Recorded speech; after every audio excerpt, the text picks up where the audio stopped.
안녕하십니까. 오늘은 지난번에 올린 강의의 연장선상에서 리벨로 아바치 산술 서지어 산술에 나와 있는 피보나치가 단지 토끼쌍을 모델로 해서 이와 같은 숫자를 도입을 했습니다. 그 이상도 아니고 그 이하도 아닙니다. 물론 토끼쌍을 가지고 도입한 형태로 우리가 초중고에서 수업하는 데는 그렇게 도움이 안 돼요. 수학교육 측면에서는. 자, 그래서 이것을 어떤 식으로 해야 될 것인가. 자, 물론 오늘은 패턴을 중심으로 할 것입니다. 제가 패턴을 강조하는 것은 미국의 여러분 아시다시피 National Research Council에서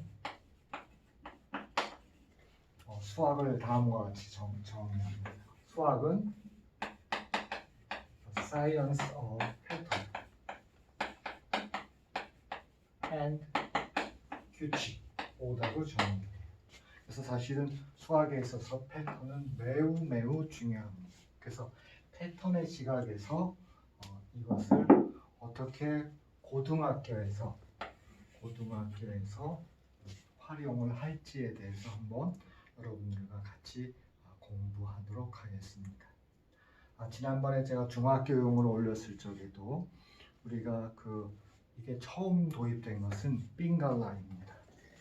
누구에 의해서 도입됐어요? 빙갈라입니다.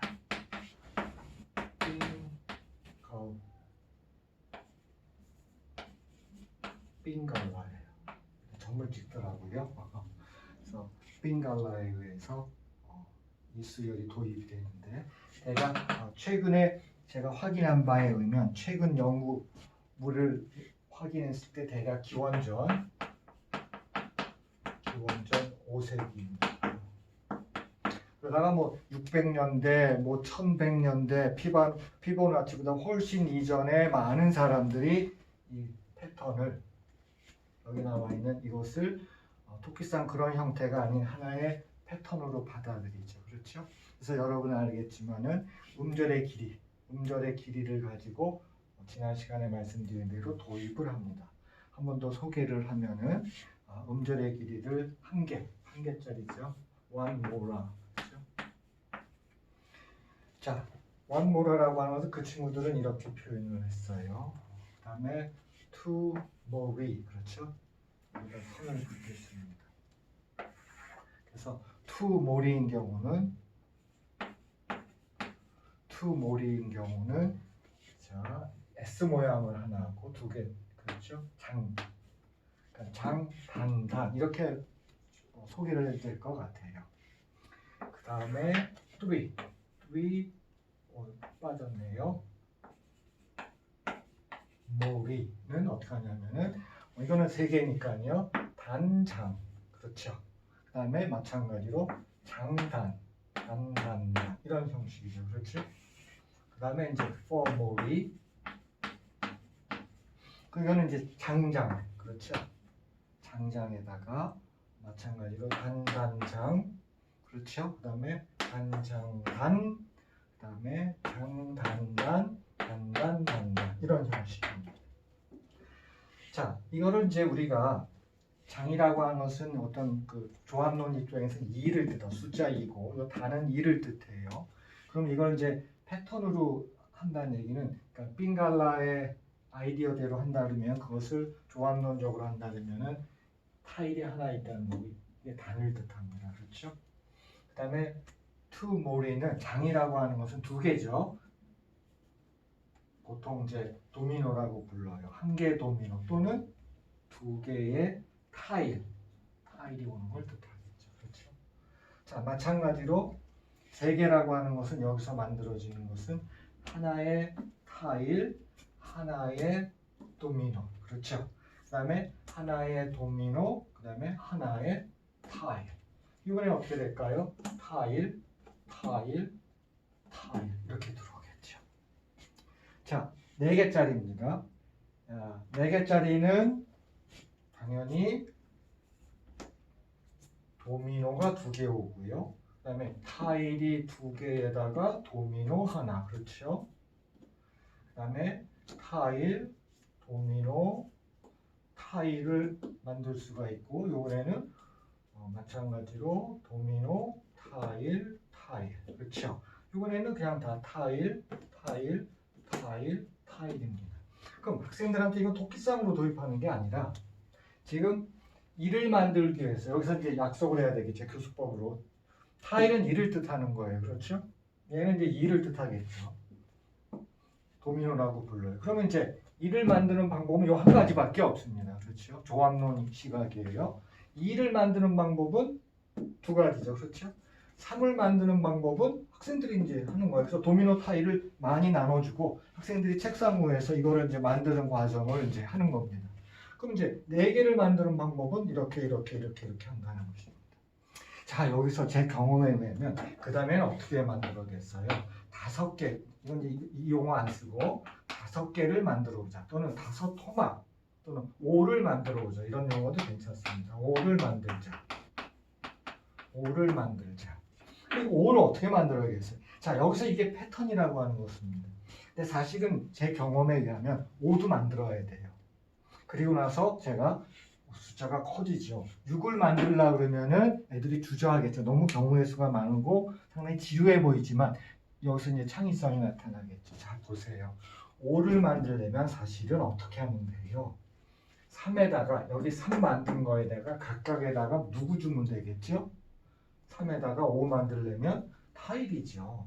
전부 다 타일을 하나, 둘, 3개를 타일을 주면 돼요. 그 다음에 4에서 5 만들면 어떻게 되는 거야? 전부 다 여기다 누구 주면 되는 거예요? 전부 다 아까 도미노죠? 전부 다 타일 주면 되잖아요. 그래서 4를 만든 거에다가 타일을 붙여버리고 3을 만든 거에다 누굴 붙여요? 이렇게 도미노를 붙인다는 것입니다. 그럼 패턴에 의해서 학생들은 뭘 잡아내는 거야? 5를 만들 때의 가지수는 4를 만든 거의 가지수에다가 뭘 더해주는 거예요? 3을 만들었을 때의 가지수를 더해주면 나온다는 것을 알고 학생들은 자연스럽게 이거에 대한 패턴을 잡아내는 것입니다. 그래서 저는 이 순서대로 얘를 P1, 요거 P2 이렇게 쓸게요. 얘가 P1, P2, 요 P3. 그다음에 이니셜 P는 제가 빙갈라에서 P를 갖고 왔습니다. 그럼 여기다 하나 이제 의도적으로 하나를 더 주는 게 1이죠. 얘를 만들기 위해서. 그렇죠? 그래서 얘는 P0로 주도록 하겠습니다. 자, 그러면 제가 이제 이걸 초등학생, 중학생한테도 이 테크닉을 썼을 적에 우리 학생들은 일반적으로 Pn 플러스 1이라고 하는 것은 Pn 플러스 Pn 마이너스 1이라는 것을 자연스럽게 패턴을 통해서 확인할 수 있다는 것입니다. 다시 한번 강조하지만은 피보나치가 1202년에 이것을 도입했을 적에는 어떤 방법을 쓴 거예요? 그의 책에서 토끼상 모델을 가지고 이 숫자 배열을 만들어냅니다. 그러니 그로 끝난 거예요. 더 이상 뭐 일반함을 구하거나 그런 건 없습니다. 그렇죠? 물론 이제 그것도 제가 이제 말씀드리는 것은 이것은 인도에서 이미 기본적으로 5세기에 시작되고 1100년대, 뭐 1300년대 이미 1100년대에 벌써 여러 번에 걸쳐서 이게 나오거든요. 그러면 이게 이제 바그다드로 수학이나 천문학 책이 들어갈 때 아마 이 내용도 들어갈 가능성이 훨씬 높고요. 그래서 여러분들 그 숫자 같은 것도 뭐 아라비아 숫자라고 부르죠. 왜 그래요? 인도에서 그 숫자가 바그다드로 들어갔고 바그다드에서 갔기 때문에 유럽인들은 그 숫자를 뭐라고 부르는 거예요? 아랍에서 왔으니까 아라비아 숫자로 불렀던 것입니다. 마찬가지로 이 수열은 이 숫자의 배열은 바그다드를 통해서 보통 바그다드에 이제 사신을 막 파견했을 때 사신이 파견돼 갔을 적에 물론 외교적인 것도 있겠지만 거기에 수학이나 천문학체들이 같이 갔거든요. 그래서 그게 번역이 되고 그러니까 제가 예를 든 게 신드 힌드라고 하는 그 천문학 수학 책이었었죠. 그렇죠? 그게 이제 아랍어로 번역된 게 775년입니다. 775년에 번역됐거든요. 그래서 아랍어로 번역된 게 바그다드에서 스페인을 거쳐서 어디로 간 거예요? 유럽으로 가죠. 유럽으로 갈 적에는 라틴어로 해서 들어간 거죠. 그렇죠? 어쨌든 피보나치는 출처를 밝히지 않고 자기가 토끼 모델을 가지고 이 숫자를 소개했어요. 그래서 그 토끼 모델을 가지고 학생들을 지도하는 거에서는 한계가 있습니다. 그래서 이거를 패턴으로 지도해야 되고 그 패턴으로 지도하는 방법은 우리가 뭐 창안하는 것이 아니라 아주 그냥 간단합니다. 창안하는 것이 아니라 그냥 빙갈라가 썼던 그 방법을 그대로 우리는 사용을 해서 수학 교육에 한번 적용을 해보자. 그런 것입니다. 자, 이제 약간의 대학 이야기를 하고 그 다음에 이걸 가지고 또는 이제 고등학교 이야기를 해야 되겠죠. 그렇죠? 자, 어쨌든 이렇게 우리가 패턴으로 이 숫자의 배열을 도입했을 적에 상당히 많은 것들을 우리가 뭐랄까요, 활용할 수가 있습니다. 상당히 응용하는 수준이 굉장히 높아요. 그러면은 대학 입장에서 한번 생각을 해보겠습니다. 자, 대학 입장에서 여러분들이 이제 대학을 다니실 적에 얘는 이제 사실은 조합론입니다. 얘는 조합론이에요. 실제 그 조합론에서 대표적인 게 뭐냐면 이 피보나치, 소위 피보나치 수열을 가지고 예를 들어서 뭐 P0, P 짝수, 뭐 P4를 구해 보아라, 뭐 이런 겁니다. 이걸 일반화한다는 얘기는 P0 플러스 P2 플러스 따다다 P의 2n은 P의 뭐예요? 2n 플러스 1. 이와 같은 앙등식을 조합론 입장에서 이제 증명하는 그런 문제거든요. 그럼 이것을 빙갈라가 도입한 패턴을 그대로 활용하면은 아주 손쉽게 성공할 수가 있습니다. 학생들을 지도하는데 아무런 문제가 없어요. 보세요. 지금 5개 갖고 할게요. 그러니까 5라고 하는 것은 아까 저쪽 끝이겠죠. 자, 여기다가 제가 그리겠습니다. 여기 5라고 하는 게 있습니다. 그러면 하나, 둘, 셋, 넷, 다섯. 5라고 한다는 얘기는 타일이 하나, 둘, 셋, 넷, 5개가 있는 겁니다. 그래서 이 타일을 전부 다 채우는 방법은 우리는 P5라고 부르는 거죠. 그렇죠? 5번째 소위 피보나치 넘버입니다. 그래서 하나, 둘, 셋, 넷, 다섯 이렇게 되겠죠. 그렇죠? 한번 잘 보시죠. 자, 그럼 이게 5번째는 어떻게 될까? 그러면은 이게 홀수이기 때문에 이제 그렇습니다. 자, 조합론 입장에서 이 패턴을 들이밀겠습니다. 얘가 홀수예요. 홀수라는 얘기는 무조건 타일을 써야 됩니다. 그렇죠? 무조건 타일을 써야 돼요. 자, 그럼 경우에서 들어갑니다. 여기다가 타일을 쓰도록 하지요. 그럼 앞에가 방이 4개 있잖아요. 그러면은 여기서 몇 가지가 결정되죠? 바로 P4라고 하는 숫자가 결정이 됩니다. 자, 이제 제가 방이라고 불렀어요. 타일을 이쪽으로 옮겨올게요. 타일을 이쪽으로 옮겨오면은 여기가 하나밖에 안 남잖아요. 여기는 누구밖에 못 가요? 타일밖에 못 가죠. 근데 아까 타일 했잖아요. 그래서 얘는 의미가 없습니다. 그래서 여기까지 와야 됩니다. 그러면 나머지 두 방을 채우는 걸 우리는 P2라고 부르지요. 경우의 수가 P2잖아요. 자, 해결했어요. 자, 일로 올게요. 자, 일로 오면은 남는 게 홀수잖아요. 그럼 여기엔 누가 들어가는 거예요? 타일이 들어가잖아요. 근데 타일은 했잖아요. 그래서 의미가 없죠. 그래서 남는 거는 자동으로 1개짜리죠. 그렇죠? P0입니다. 그래서 걔가 뭐가 되는 거예요? P5가 되죠.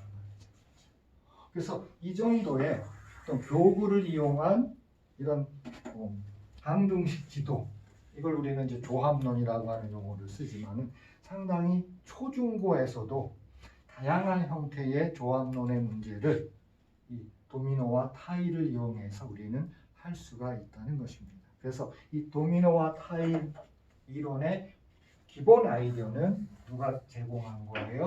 빙갈라가 기원전 5세기에 이것을 제공한 것입니다.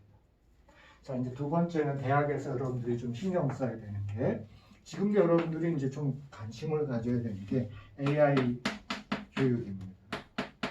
지금 AI 교육이 얘기되면서 이 피보나치 수열은 또 다른 역할을 합니다. 소위 그 프로그래밍을 다이나믹 프로그래밍이라고 불러요.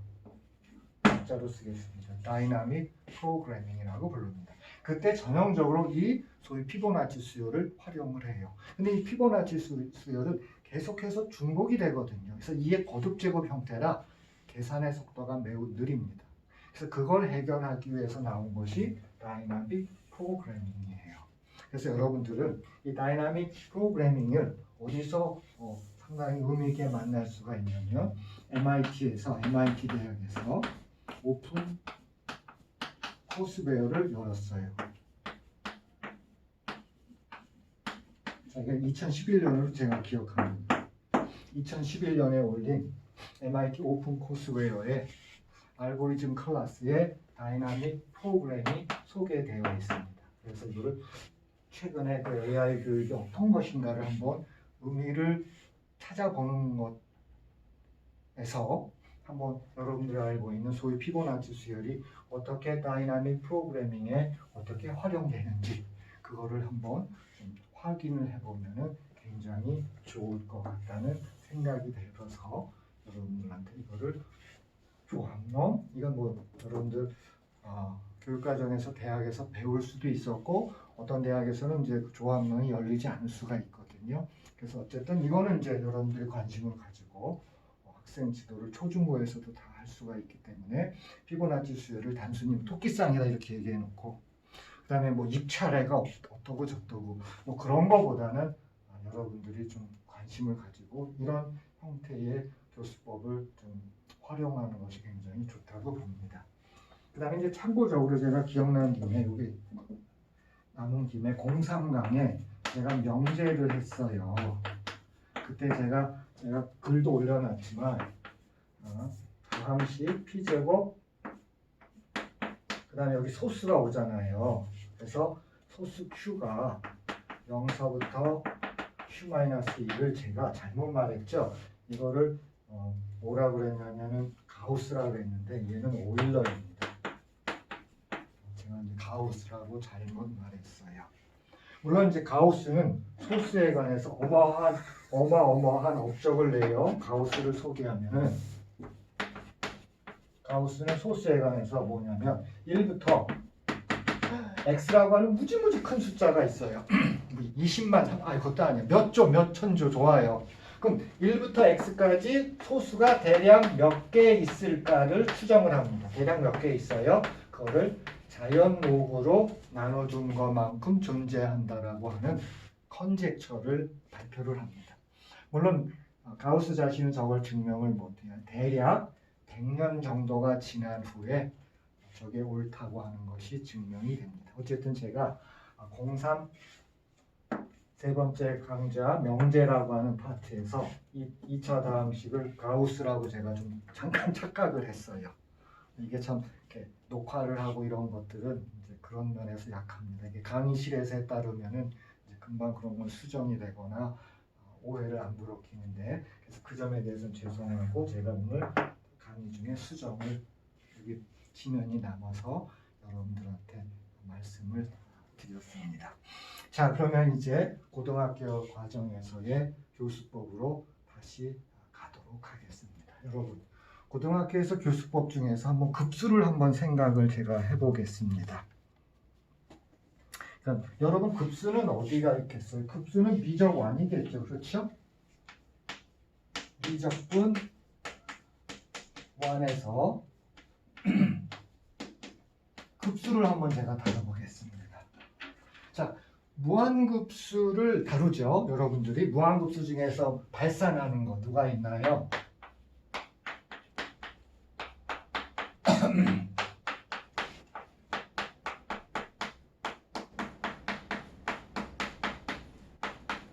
이런 무한급수를 다루죠. 근데 저 녀석은 발산을 하죠. 그렇죠? 일반항을 극한값을 택했어도 0으로 가지만 그러나 발산을 한다. 이거를 보여줄 때 어떻게 보여주시나요, 여러분들? 이렇게 하죠. 묶죠. 요렇게 2분의 1 묶고 요렇게 2개 묶어요. 그 다음에 4개 묶습니다. 그 다음에 이제 몇 개를 묶냐면 제곱으로 나가죠. 즉 내가 1개 묶었죠. 그래서 1, 요거는 2에 2죠. 얘는 뭐예요? 2의 제곱, 그렇죠? 2의 3승 이렇게 묶습니다. 2의 거듭제곱 형태로 묶어요. 묶게 되면 어떻게 되죠? 얘 대신에 4분의 1이니까 얘가 크거나 같잖아요. 누구보다 1. 얘는 2분의 1 똑같은 거고 얘죠. 얘를 4분의 1 집어넣으니까 4분의 1, 4분의 1, 2분의 1이잖아요. 자, 8분의 1, 8분의 1, 8분의 1, 8분의 1 역시 또 2분의 1이 이렇게 해서 죄송합니다. 2분의 111이니까 얘는 어떻게 되는 거예요? 무한대죠. 그렇죠? 그래서 무한대보다 크기 때문에 얘도 발산한다. 이렇게 보입니다. 그래서 이렇게 보이는 것 중에 가장 핵심적인 아이디어는 이에 누굴 도입한 거예요? 거듭제곱을 도입했다. 그런 뜻입니다. 그럼 여러분, 이의 거듭제곱 수열 대신에 소위 피보나치 수열을 여기다가 활용해도 되겠죠. 한번 보시지요. 자, 그럼 여기다가 1, 2분의 1 잠깐 써야 돼요. 3분의 1, 4분의 1, 5분의 1, 6분의 1, 7분의 1, 8분의 1, 9분의 1 할 수 없습니다. 10분의 1, 11분의 1, 12분의 1 됐어요. 13분의 1 점점점점점점점. 자, 이걸 어떻게 잘라줘야 돼요? 아까는 2의 거듭제곱으로 잘랐죠? 지금은 소위 피보나치 수열로 잘라야 됩니다. 자, 1 됐죠? 하나 더 집어넣는 것까지 하겠습니다. 저기 또 하나도 1. 자, 1 한 개 한 개. 그 다음에 2개죠. 그 다음엔 3개입니다. 그 다음에 몇 개? 5개죠. 그렇죠? 그 다음엔 8개 이렇게 나갈 거예요. 그렇죠? 그러면 요거는 숫자를 요걸 5로 바꿀 거야. 아까처럼 너무 크거나 같다. 1, 2분의 1, 3분의 1. 요거 바꿀게. 그럼 5분의 2죠. 지금 여러분 눈치챘지만 5하고 2는 피보나치 수열에서 한 칸씩 건너뛰기 나오는 거니까 8은 3이 나와야 돼요. 그럼 얘는 뭐예요? 8, 8분의 1, 8분의 1, 8분의 1, 8분의 3이죠. 얘는 어떻게 되겠어요? 13분의 뭐가 되겠죠? 13분의 하나, 둘, 셋, 넷, 5개잖아요. 그렇죠? 이렇게 나옵니다. 소위 피보나치 수열에서 하나씩 건너뛰기가 나오는 겁니다. 그냥 빙갈라 수열이라고 부를게요. 자, 이 빙갈라 수열에서 얘는 1 더하기 시그마 n은 1서부터 무한대까지. 이 수열은 어떻게 나와 있어요? f의 n 플러스 1이라고 하면은 빙갈라 수열이니까 p의 n 플러스 1이라고 하면 p의 n 마이너스 1이죠. 그렇죠? 그럼 요거 수열의 그 관계를 알고 있죠. 그렇죠? 그럼 얘는 1 플러스 시그마 n은 1서부터 무한대까지. 분모는 그대로 두고요. 분자는 얘는 어떻게 되는 거예요? p의 n 플러스 1에서 뭘 빼주는 거예요? p의 n을 빼주는 거죠. 그럼 얘는 좀 이쁘게 하면 1 플러스 시그마 n은 1서부터 무한대까지 1. 그 다음에 이 녀석은 어떻게 되는 거죠? 마이너스죠. 그렇죠? 마이너스 그대로 쓰면 되겠죠. n 플러스 1분의 p의 n 이렇게 나타나겠죠. 제가 요거 잘못 쓴 거, 요거 잘못 쓴 거죠. 그렇죠? 잠깐만요. p의 n-1이고 얘는 p의 이렇게 나온 거죠. 그렇죠? 그러면 요 형식이죠. 됐어요. 자, 물론 제가 여러분들한테 피보나치 수열의 일반항 구하는 거의 형식은 지난번에 말씀드렸죠. 여러분 알고는 있어요. 뭘 알고 있냐면 리미트 n이 무한대로 갈 적에 이건 이제 뭐 일반항 구해서 증명하는 형식이 되는 거니까요.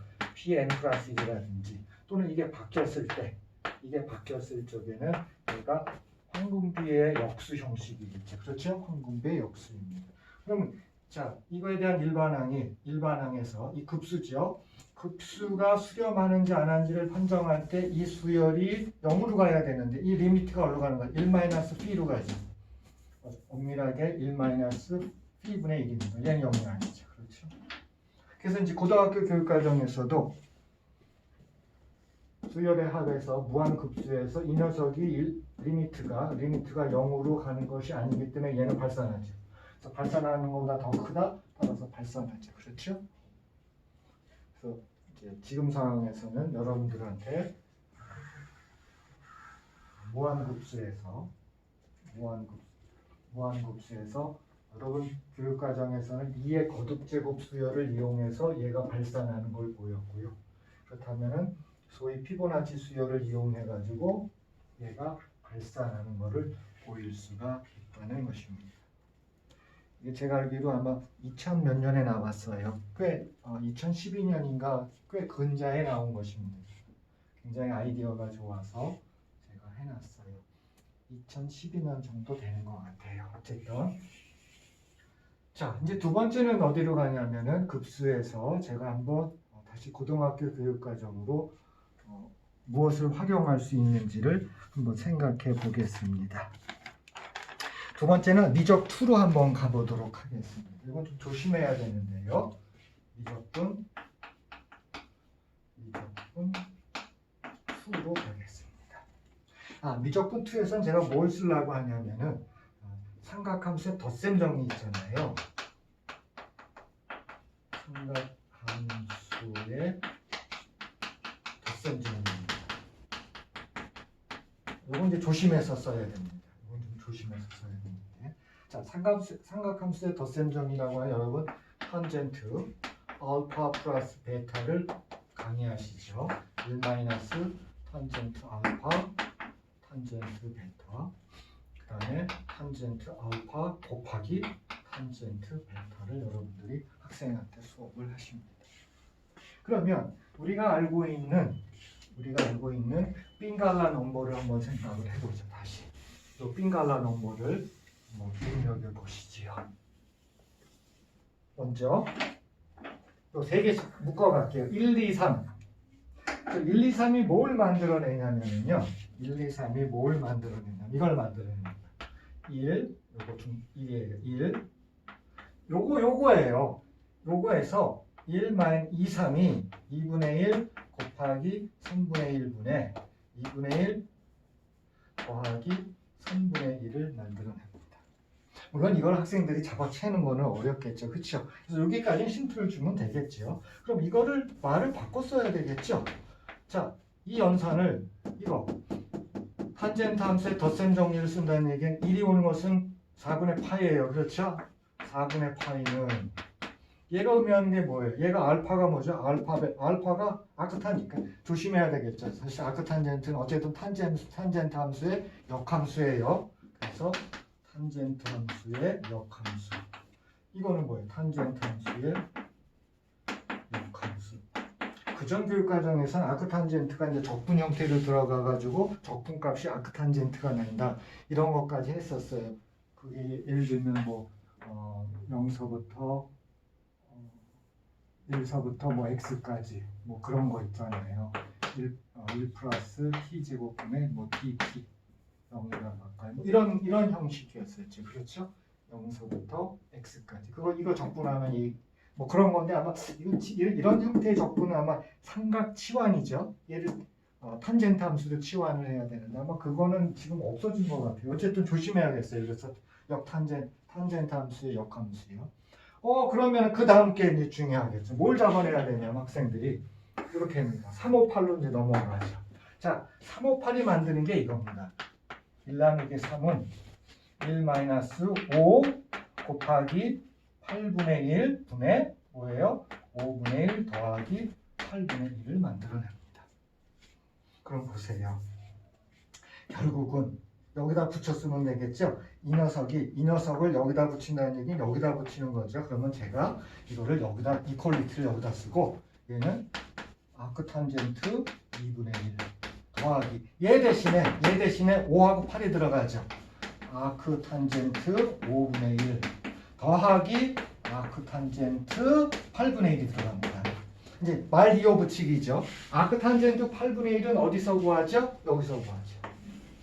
아크탄젠트 8분의 1을 그 다음에서 구하죠. 그렇게 해서 계속해서 뒤로 급수처럼 넘어갈 수 있는 형식을 하겠죠. 그래서 이거는 사실은 원주율을 아크탄젠트를 이용해서 어떻게 구할 것이냐 하는 얘기예요. 그거에 대한 알고리즘입니다. 아크탄젠트를 어떻게 구할 것이냐.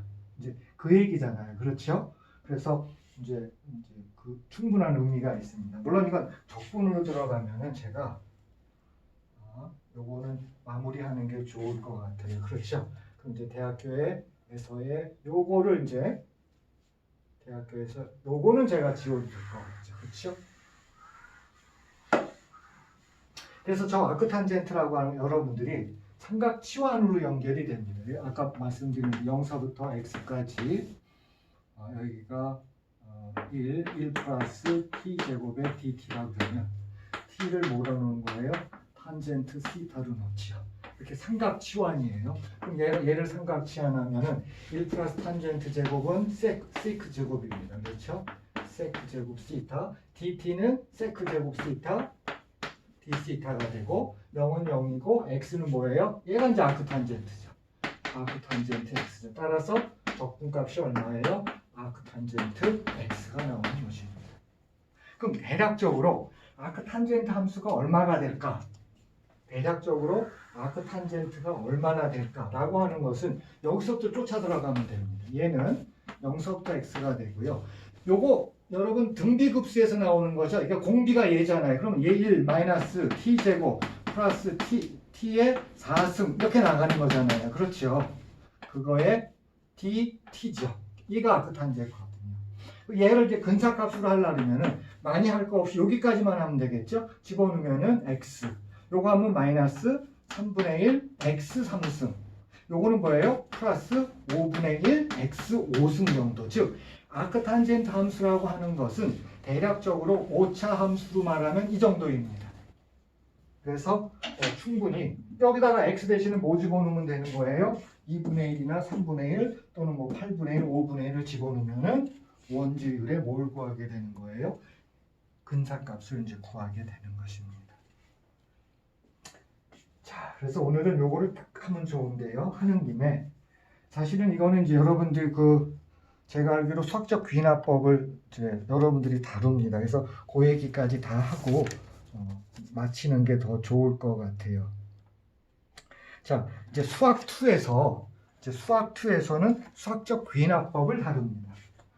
오늘은 칠판을 많이 쓰는데요. 한번 해보도록 하지요. 여기를 지우겠습니다. 여기는 좀 냅두고요. 제가 저번에 잘못 말한 게 있어서 제가 죄를 지은 게 있어서 여러분들한테 여기다가 해놓겠습니다. 요거 좀 오일러고요. 요건 가우스입니다. 사실은 그렇게 되면은 아마 여러분들이 요게 내용상 이렇기 때문에 제가 요거를 나머지 것들은 제가 이제 수학적 귀납법, 수학 2에서는 그럼 수학적 귀납법하고 이 패턴을 어떻게 연결할 것인지 그거 하고 그 다음에 고급 수학 입장에서는 얘를 어떤 식으로 볼 것인지 이제 그거는 제가 아마 요거보다는 계속해서 여러분들한테 제공하기보다는 그거는 제가 잘라서 다음에 그 수학적 귀납법을 할 적에 제가 좋아하는 빙갈라 수열을 하고요. 그다음에 이제 그 고급 수학 1이라고 한다는 얘기는 행렬 얘기거든요. 아이젠 밸류, 아이젠 벡터 이제 그거를 한번 다룰 때가 있습니다. 그때 제가 이 빙갈라 수열을 가지고 하겠습니다. 그래서 여러분들한테 오늘은 내용적으로는 전체를 여기까지 하되 제가 이제 부탁 말씀드리는 게 두 가지입니다. 첫 번째는 피보나치가 도입한 그 토끼쌍을 가지고는 우리가 초중고에서 학생들한테 패턴 지도를 할 수가 없다라고 저는 말씀드릴 수 있고요. 자, 그렇다면 이 수요를 도입한 인도의 빙갈라가 그럼 어떻게 도입했냐 이거 이렇게 도입했어요. 이렇게 도입했습니다. 제가 요거를 좀 띄워놔야 되겠죠. 그렇죠? 여러분들을 위해서는 띄워놔야 됩니다. 그렇죠? 패턴을 보시기 위해서 이거죠. 그렇죠. 그 다음에 이제 이 형태로 도입을 했다는 거예요. 그래서 여러분들도 도미노 타일에 의해서 학생들을 지도를 해주시고요. 그 다음에 이제 그거를 활용하는 거에 대해서는 오늘은 제가 뭐 고등학교 위주로 하고 있죠. 그렇죠. 그래서 미적분 안에서의 급수 이건 조심해서 삼각함수의 역함수가 들어가니까 삼각함수의 덧셈 정리에서 탄젠트 함수의 덧셈 정리. 그 다음에 제가 이제 오늘은 하지 않고 뒤로 미루는 게 수학적 귀납법에서 빙갈라 수열을 어떻게 활용할 것인가 굉장히 중요하지만 그 다음에 고급 수학 안에서 행렬에서 아이젠 밸류, 아이젠 벡터로 가지고 과연 이 빙갈라 수열을 어떻게 볼 것인가 그거는 이제 적당한 시기에 촬영을 해서 올리도록 하겠습니다. 오늘 여러분과 같이 생각하는 것은 여기까지 하도록 하겠습니다. 감사합니다.